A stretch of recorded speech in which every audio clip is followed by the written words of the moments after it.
चलिए, सारी बात रफा दफा हो जाएगी। मुंह काला तो छोटे और मक्कार लोगों का होगा, हमारे बाबूजी का नहीं, क्योंकि जीत सिर्फ सच की होती है और हमारे बाबूजी सच्चे।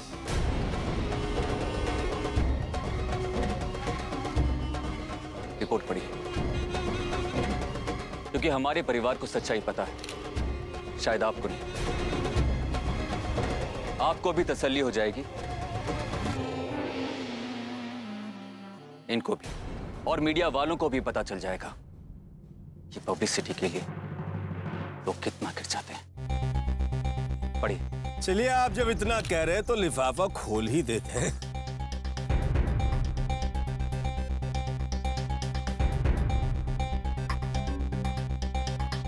बड़ा विश्वास है आपको अपने बाबूजी पर। और सिंधिया साहब, आपने भी हमारी बात नहीं मानी।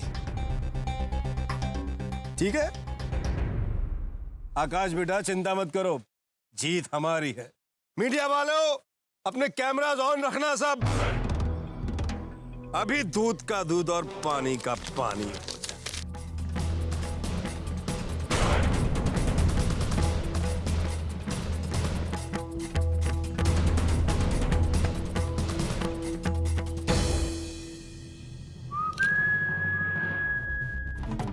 शशि का सारा विश्वास इस लिफाफे के खुलते ही टूटकर बिखर जाएगा।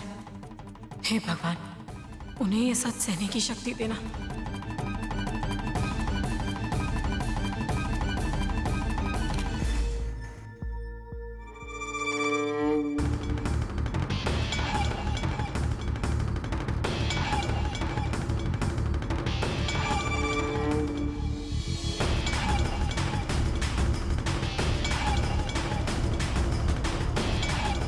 ये रही डीएनए रिपोर्ट आपकी।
क्या हुआ है मेरे साथ?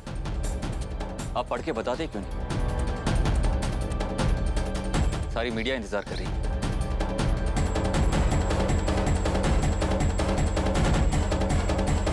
बताइए सर, क्या आकाश सच में मिस्टर सिंधिया के बेटे हैं? सर, क्या इस रिपोर्ट के मुताबिक आपकी बेटी मिस्टर सूरज प्रताप सिंधिया की बहू कहलाएंगी? बोलिए सर, आप चुप क्यों हैं?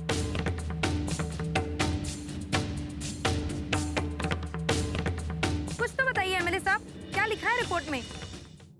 डीएनए की रिपोर्ट नेगेटिव है। ये कैसे हो गया?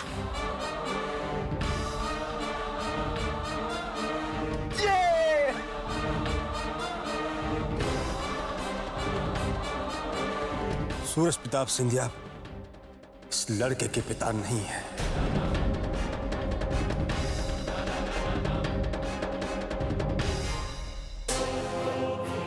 आखिर अपने रुतबे, पैसे और ऊंची पहुंच के दम पर सूरज प्रताप ने ये रिपोर्ट अपने हिसाब से बनवा ही ली।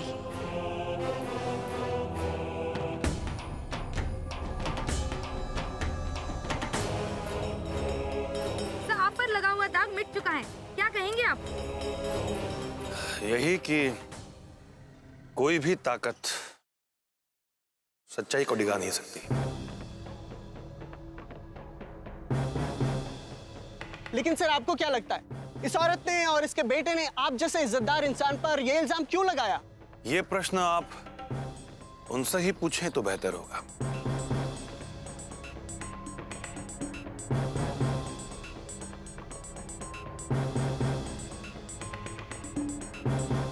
तुझ जैसे घटिया इंसान का साथ देकर मैंने अपनी इज्जत पर आंच आ गई। और इतना ही शौक था किसी बड़े घर की बेटी से शादी करने का तो खुद को इस लायक बनाता। एक शरीफ आदमी पर इल्जाम लगाकर तूने क्या सोच लिया कि तेरी दिल की मुराद पूरी हो जाएगी?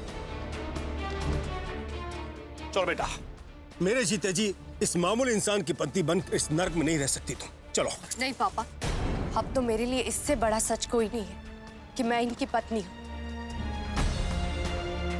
अब तो इन्हीं से मेरी किस्मत और मेरा जीवन है। और मेरे लिए जगह स्वर्ग है पापा, नर्क नहीं। पता नहीं कब अकल आएगी तुम्हें।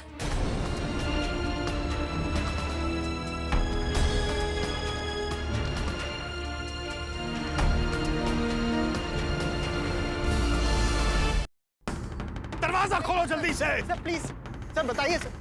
अरे कुछ नहीं कहना, किससे कुछ नहीं कहना। आपने एक हफ्ते से चल रहे नाटक पर से आज पर्दा गिर ही गया। मिस्टर सूरज प्रताप सिंधिया की साफ सुथरी इमेज को खराब करने की कोशिश नाकामयाब रही। देखा बाबूजी, कितनी बड़ी बड़ी बातें कर रहे थे ना एमएलए साहब। मीडिया को साथ लेकर आए थे और अपना ही मजाक बनवा कर चले गए।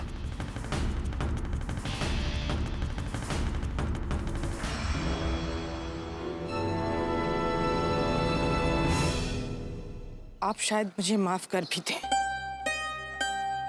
लेकिन मैं खुद को जिंदगी भर माफ नहीं कर पाऊंगी कि मैंने एक पल के लिए सही पर आपके बारे में गलत अब सोचा। तो विश्वास हो गया ना तुम्हें? पति पत्नी का रिश्ता विश्वास की इसी नाजुक डोर से बंधा होता है। जिसे मजबूत बनाना पति और पत्नी के हाथ में ही होता है।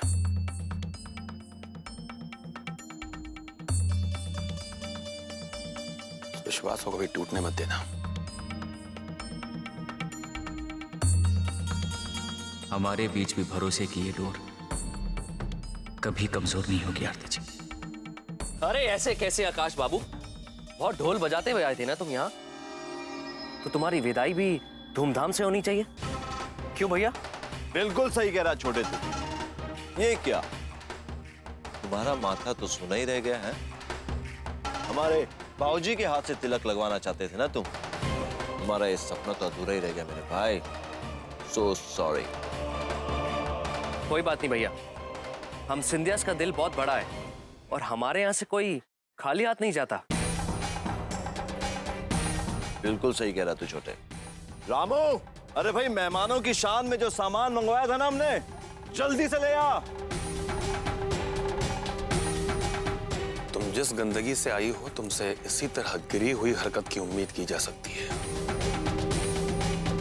इससे पहले कि मेरे बेटे अपने बाबूजी के अपमान का बदला लेने पर उतारू हो जाएं,